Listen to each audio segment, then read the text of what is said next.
Women's day blessings and my prayers to all the women of the world. ముఖ్యంగా తెలుగు రాష్ట్రాల్లో మహిళా దినోత్సవాన్ని కూడా రాజకీయం చేస్తున్నారు. ఇక్కడ రేవంత్ రెడ్డి 1 కోటి మంది మహిళలకు కోటీశ్వరులు చేస్తారట ఒక్కొక్కరిని. మొదటి దానికి మొగుడు లేడు, కడదానికి 12వ దానికి కళ్యాణం అట. 3000 రూపాయలు పెన్షన్లు ఇస్తానన్నోళ్ళు ఇంతవరకు 15 నెలలు అయింది, పెన్షన్ లేవు. అక్కడ చంద్రబాబు నాయుడు గారేటి మహిళా దినోత్సవాన్ని ప్రత్యేక అనౌన్స్మెంట్ అంటే ఏదో అనుకున్నా.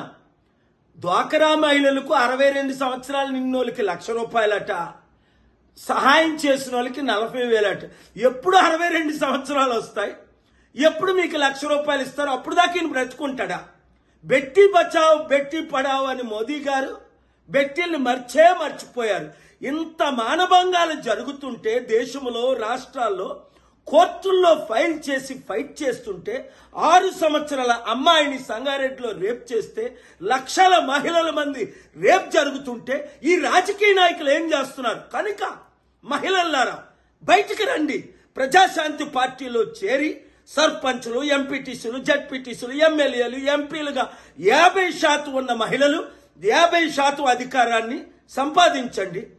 బుద్ధి చెప్పండి, మిమ్మల్ని మీరు కాపాడుకోండి. దేవుని కృపతో మహిళలందరూ ఏకం కండి.